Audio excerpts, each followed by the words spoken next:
Jenny Woods. I'm going to be watching a tutorial on hair cutting, so I'm going to film myself doing that. Four skin segments that we create with a radial parting and of course a profile parting. So we're putting them into four standard segments. Apex to mastoid or over the ears, and then it would be a straight line from the center of her forehead down to the center of the head. Now, you will see a slightly rounded angle, as I said before, in your related textbook. I want us to keep this super simple. So yes, you can slightly round this, make it a little bit like a smile or a little bow back there at the nape. But really what we're taking are 1 inch subsequent sections horizontally all the way throughout the haircut. Okay, so it's all horizontal in our sectioning as we go through. Now, so this gives you your section angle, but I want you to think about something else. So we talked about toe before. Okay, what is your tension here? To the ground. Right. So with tension, it needs to be little to no tension whatsoever, because if you pull too much on the hair, it's going to shrink up, or we're going to create unwanted graduation, and we're wanting a nice, strong line. So keeping that in mind whenever you're mapping out your haircuts, tension. This is going to be minimal, right? Because we're not trying to create anything except for a strong line. And then my over direction. Perfect. Over direction, and you'll also hear this called natural fall. Okay, we're not going to be shifting or over-directing this hair out of its living position. We're going to make nice clean sections and bring it down horizontally to the floor and cut. And then my elevation here. Elevation is 0. Very good.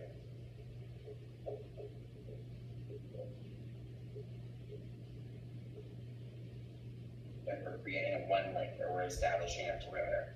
So let's all make sure that we have those neatly sectioned into four quadrants. I am going to do mine and then make sure it looks the same, and then we'll go through sectioning from there. So make sure you can see this right in front. There we go.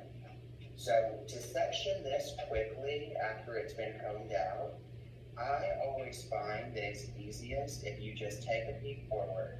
And remember, if you place your finger where you're wanting to section, you get a clean section almost every single time. So if I comb, you always comb the hair in the direction that you're wanting to part it. I want this line to go from center front to center back. So I comb all of that hair straight back towards me. And so that I can gain control, I'm going to make my first parting. And then I take this, so this of course went from the frontal to the apex, and then from the apex to the bottom of the nape. But you really have to get down to parting skills, otherwise you spend all day parting out for one haircut, right? And we don't have time for that time. We really want you to be comfortable sectioning quickly. So now I'm going to immediately take a vertical parting from the apex to where, if I'm creating a radial guide, or radial part to the ear. Perfect. So I will take this vertical section from the apex down to over the ear. And for me, so I don't have all of this trouble in the way, I prefer to use a duckbill clip. But if you want to zoom in on it, you can. The easiest way is to give that a twist or two. And then I always say, the clips work the best for their legs up. If you put the legs straight up, that's going to hold it in place. Right? There's no reason for you to go through a lot of the method fuss. There's nothing wrong with using butterfly clips, it's just this is faster. Okay? In my opinion. But if you enjoy using your butterfly clips, you do what works for you. I just want you to be able to quickly control the hair. So here on this side, I'm doing the same thing. I go apex to mastoid, which is just over the ear. Take all of that in my front two quadrants I've made, and then just one clip up, and so now I have the front out of the way. I'll tell you, probably on the majority of long haircuts, this is how I section. And the reason that I section this way is simply because it gets all this hair out of the way, and I don't have to worry about this weak point that can live over here. Right? And then immediately I would have her turn or tilt down. Giving her a slight tilt kind of gives you a bevel as well. And then at my section size, so I'm going to have 2 segments in the back and 2 in the front. And I take all of the hair, you comb through it. So remember, if I'm wanting to part the hair horizontally, which way am I going to comb it? Horizontally, right? I don't comb the hair straight down and then try to pick through it. So if I comb all of this horizontally and then finger to finger, and I'm going to take my first section to establish my guideline. This is a stationary guideline. Everything is going to be pulled straight down to it. Okay? Now, we say that 1 inch to 1/2 inch section size, but realistically, when we're doing a 1 length, what is going to determine how thick my sections are? There you go, the density of the hair, right? If she has 4 hairs on her head, am I probably going to take teeny tiny sections back there? No, we can take a larger section so that we establish a gap that we can see. Right? Real quick. Okay, so you said your 2 fronts, so the head's divided from apex to the ear. And then you just, what did you do? Okay, so you have your back split by the 2, okay. And so just always think kind of those 4 quadrants, but the reason that you want the back split down like this from the apex to the center nape is so that you have more control, especially if this were a very short haircut, because if you try to take all that at once, it's too much to handle. You are not going to be able to, I mean, section size really is what's going to make you successful, but hair like mine, I used to wear long hair. I've got enough thick curly hair for about 5 people. And so if you were trying to do that on mine and you didn't take small, precise section sizes, it would be very difficult to get through my hair. There are a lot of girls like that. But I'm just telling you, if honestly, if the texture is, or the wave formation pattern rather, is, and density are really thick, you're probably going to have to make this a smaller section. If she's got a ton of hair back here, and for most women, you'll see that they've got a whole bunch of hair back here, right? Unless it's really long. If you were doing this in a place where the hair is lived, because remember, hair grows about 6 inches per year, so every time you get lower than 6 inches, you've got a year of growth. So yeah, it may be a little skinnier just from wear and tear, whether that be heat styling, whatever it is. So I'm going to I'm going to show both of you from both angles so that you can see this. So I have a slight diagonal forward line that's more on, it's a horizontal diagonal forward. The reason that we do that little smile like you see there is because that's going to fit the shape of her occipital ridge or her nape. Now, if you want to make it 100% horizontal, go for it. That's absolutely acceptable, okay? Because that will give you a very strong, crisp line. So as I go into cut and establish, what I see a lot of times is people are standing over here. You cannot do that. When you were establishing a one length haircut, I want you to think that there's a box on the floor, and you cannot step around that box. So if I take the square out on the floor, I can't step in this corner, I have to step around what I'm doing, right? And so when I establish my first section, I'm going to comb everything horizontal. So this is where we talk about section angle accuracy. Is that? The head still needs to be tilted down. Yes, you can tilt it forward.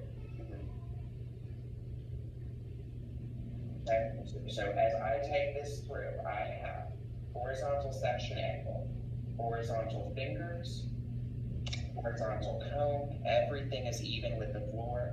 I'm going to shift over my comb into my non-dominant hand, and then I'm not flipping this up. I'm not tilting my wrist so that it hurts me. I'm just going to cut using no tension at all. I'm just pulling this down to natural fall. That's all. There's a pivot part there in the back. instead of just a straight horizontal part. Maybe I'm just looking at it wrong. Is it a pivot part? Yeah, so there's a slight, that's what I was saying, it's a slight smile. Okay. Yeah, yeah, just ever so slightly slanted. And I do that so that I'm able to accommodate the shape of the neck.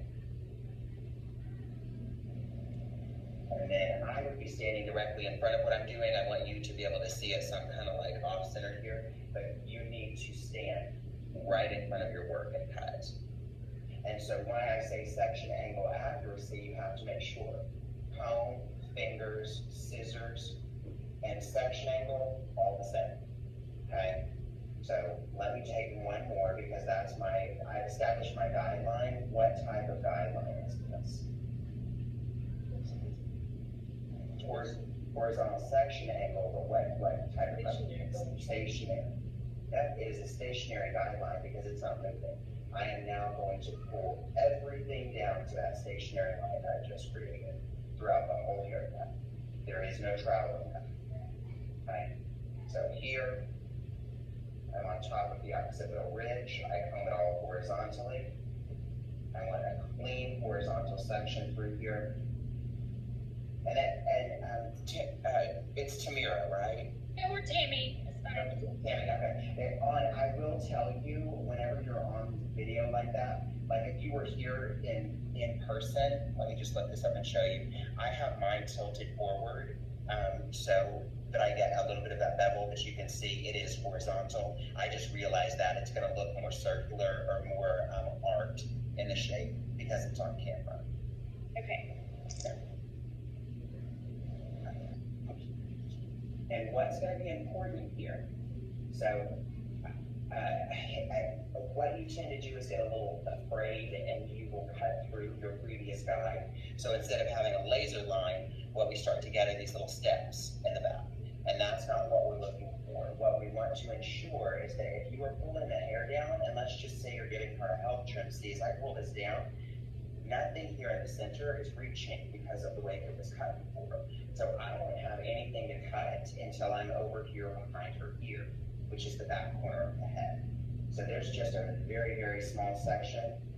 You see fingers, horizontal, scissors, horizontal, not cutting past my second knuckle, not flipping up my fingers, no elevation, right? And you could call it, if you're choosing to cut this in your fingers and not just with a comb or comb it down and cut it on their skin, that's perfectly fine. But what this is called is one finger's depth.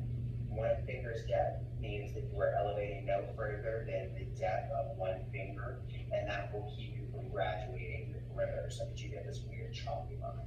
We want that, at the end of the day, what I would tell everyone with a grade 1 length, that people think that this is an easy haircut. It's not. It took me 3 times before they actually certified my cut.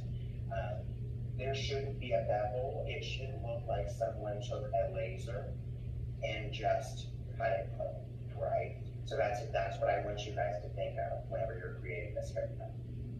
So, how many sections do you have when you're using the guide to cut your hair down? Like, can you cut? You can do center and side, or I do 2.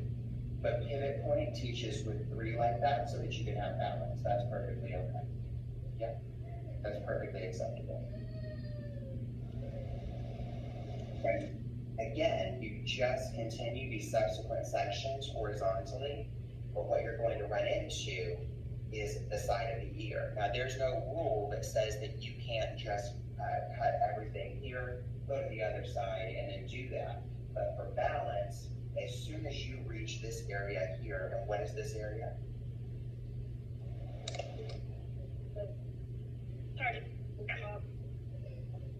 Is that her apex? So it's just under the apex, it's actually the vertex of the head, but this is just the crown. So once you reach the crown here, you can see I'm going to want to start to incorporate some of the front. And the reason that I want to incorporate some of the front, and I'm teaching you this, is for balance.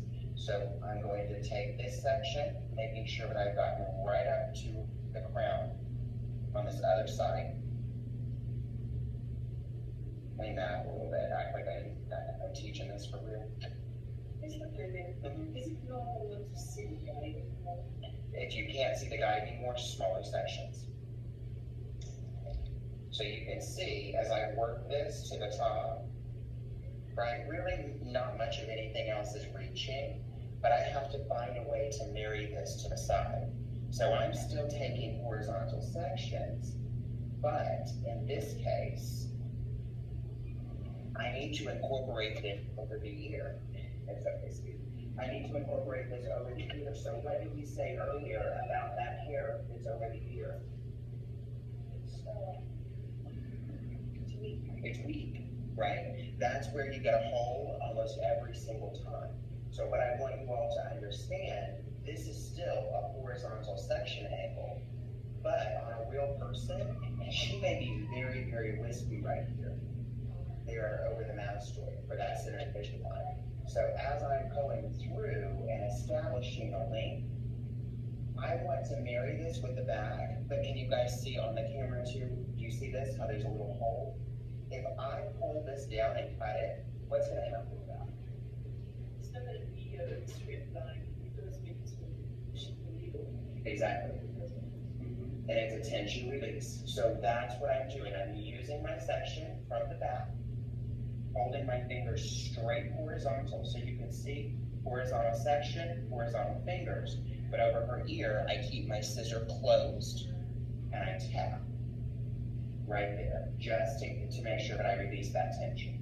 Then standing right in front of it with horizontal arms, very little tension, one finger's depth graduation, I pull that straight down. Never cutting past my second knuckle, not flipping out my fingers.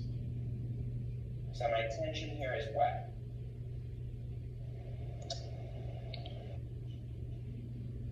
I would say medium because we are pulling it with our fingers and not just cutting it in cone, but very little tension, okay? My over direction is what?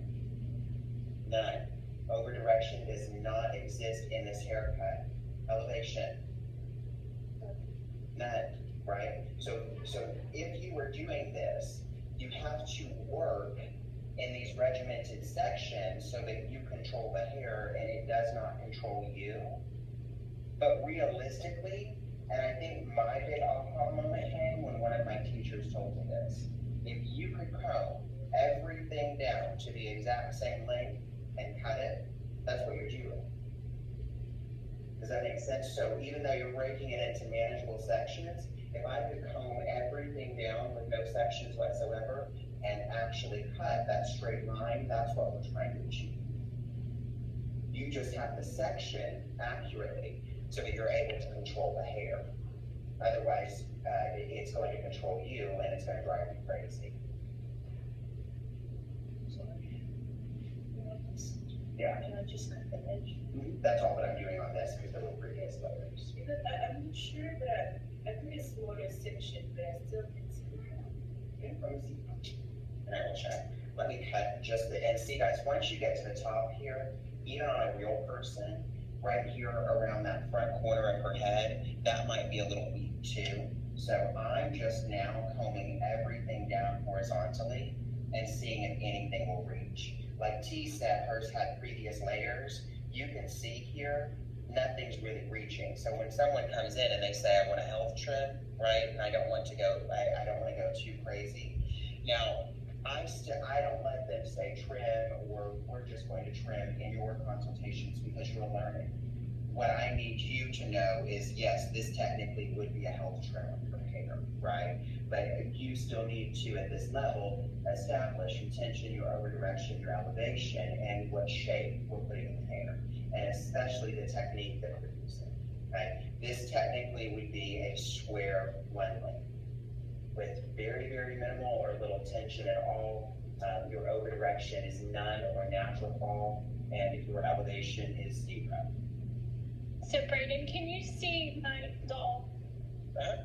Okay, so when I'm here and her neck's still down and I'm pulling this and I'm cutting, if I'm pulling this back to my stationary, if it twists like that, is that a problem, or I want to be very careful to pull this way and then turn? Like, by the twist? Yeah, so keep your body stable like that whenever you twist it. So when we over direct here, we create length or weight. So it's not wrong. You are going to have a bit more weight in the corner if you're over directing or shifting it like that. But I personally, as you guys are learning, I'd rather you have more weight in the corner and I have to come back as your instructor and cut it. Because the alternative and what happens when you aren't moving your hand like what you were doing, you see shifting it over. Yeah. The alternative is that you make a big hole in the back corner of her neck. I need to continue going around the head, Mm-hmm. or and directly behind her and pull these directly down to their natural fall and then trim. Correct, because technically, and for you, if I had a guest here with hair that long, that's a situation where I would just make her stand up. Okay, so I stand here and I bring this back to me to my stationary point, or I stand here and I trim it. I trim everything in front of me, correct? In front of you, yeah. So these come back a little bit. And I say that because do you see right there that weak little part in the nape? Yeah, right where your hand is. I'd rather that have an extra little corner or an extra little bit of weight than for her to turn her head and there's a big old hole. Okay, so when I'm cutting this, I turn to this side and cut it, or it comes back a tiny bit to me. Always bring it back. And why I say always bring it back, because that over direction is going to create weight. Okay. Because if you create weight intentionally, we can always take it away. Okay. If you create an extra little bit of length or a little sharp bite or a corner that an instructor has to come back and take out, no big deal. But if you stand directly in front of it, that's what we would call cutting round. And there's nothing wrong with that if that's what you want, but oftentimes that's where we create a little bit of a hole and we lose our control. We want this to be pretty square and foundational. Honey, I swear I'm gonna get a minute, it's not on you, baby.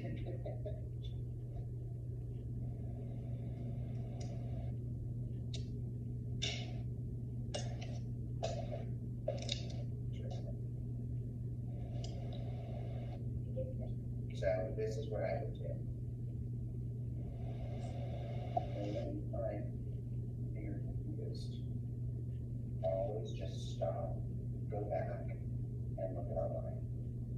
So here, and pull it straight down.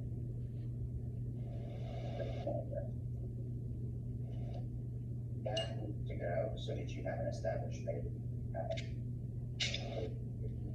weight line or baseline. You see, because you had this was shorter, this was longer. So I think that's what confused you, because the line itself was not straight. We were trying to take a subsequent section and match it to something that wasn't straight. So here I would check my balance. So grab these two, see if they meet in the middle. There we go. You see? So now it's nice and straight. Now with your subsequent section, on this down, I can just about guarantee you. Yeah. Yeah, and you see your straight line underneath. So you're not cutting shorter, you're just cutting it too. Right? Makes sense? Okay. And then I will continue with this one. Again, on the side, just being mindful with your horizontal sectioning. So section horizontally, tension is going to be minimum. My comb, my fingers, my scissor, they are all horizontal. I release the tension over the ear, and then I'm going to remove that weight using this back corner as my guideline.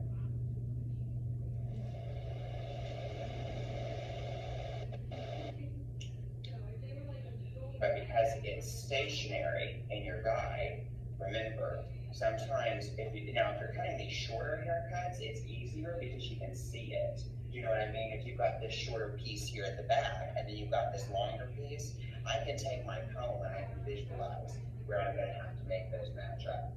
But once you got it onto a longer canvas, you can't always do that long hair. Short hair is easy because I can see this short piece here, and I know I'm gonna take off that lip there. I'm gonna be able to connect them with the comb. With longer hair, that's where this really comes into play, because you're creating that perimeter sometimes from nothing. Well, and based on guest desire, but I just don't want you to ever feel like you're cutting blind there.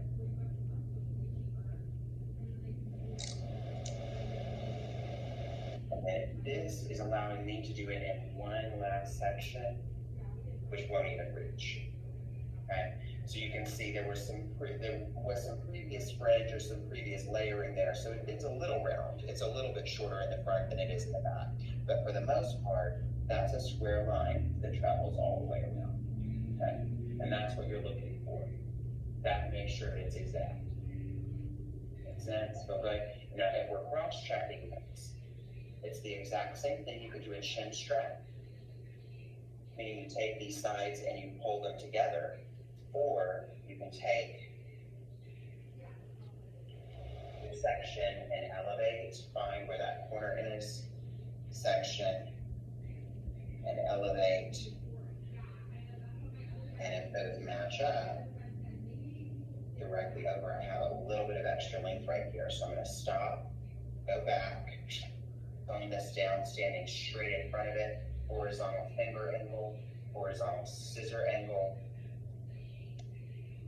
and it's right there. Okay. And that gives us a line.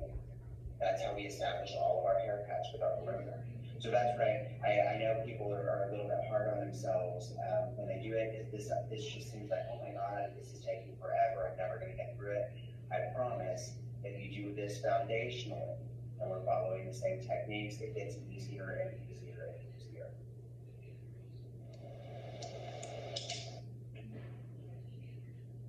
And then for those of you who are at home, what I want for you to do is to, after you finish yours, we go dry them, I will check them, and you'll take pictures, and that's what will go in Google Classroom under the 0 degree. For you, if you can, at home, Tammy, if you can just take a picture of yours and post it in Google Classroom under the 0 degree, because you're doing it with me on screen.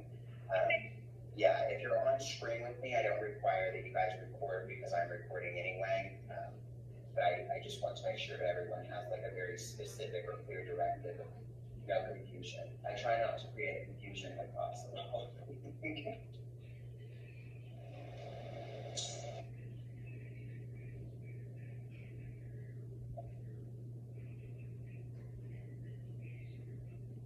No, did you're one who did the red on this, didn't you? Okay, yeah, I was thinking, it was so funny though. I don't know if it hadn't been, or I guess hasn't been shampooed a lot, but whenever I shampooed it, like it was so funny. It just like, it just kept bleeding in the sink. It looks good though, the blend into that black. Yeah. I like that, it has like a purplish hue to it. Mm-hmm. And especially for your first one, those are hard whenever you're melting into another color like that and a dark color.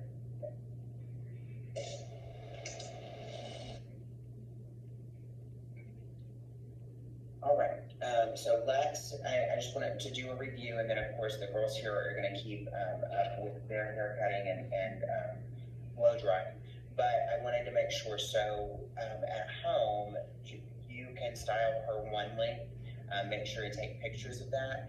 I actually like for any of my student bodies to go through and just give me an overview of what it is. What is the tension? What is the over direction? What is the elevation? And what is the section angle? Kind of the why behind, so that we can build a little bit more knowledge there. But you all will post just pictures of it in Google Classroom, and I'll mark it off on your papers. And then Tammy, if you can just post a picture of your finished product too with an explanation, okay? And I've never seen a demonstration of the blow dry. I mean, I think I know how to do it. I mean, as far as start with the roots, but as far as what they're going to want on the state test, I've not. Yeah, I missed. They have a demonstration, but. So I will let me add in blow drying on there. The reason I didn't want to do it today is because good to me. I have a meeting about us possibly getting a bigger building with a broker. So, yeah, so I didn't want, yeah, I didn't want to, y'all have to forgive me. I'm going to be as 100% at your disposal as I possibly can be, because y'all know I'm here to support you. But we can absolutely do a demo for that. Now, for state board, it's nothing. They're just making sure that the hair is dry so you can leave and bevel through it with basically a flat or a thin brush. You aren't even required to round brush it at the state board. Yeah. No, that's fine. Yeah. All right. Okay. So I will go ahead and stop the recording so that they can get to blow drying, but make sure we're focusing actively on chapter 16. I'm going through and kind of canvassing all of your folders to ensure that we're on track, and we are moving forward. Absolutely. Hopefully next week I'll probably be here for at least the next couple of weeks, but then I have been actively interviewing for new instructors as well. So if not, then we'll get to hang out as long as we get to hang out. Right? But if y'all have any questions, you need any help from me at all, I put my email on there, but it's just braden@3dlashandbrow.com, and don't hesitate to email me, okay? Yeah. Thank you. I think you mentioned something about the last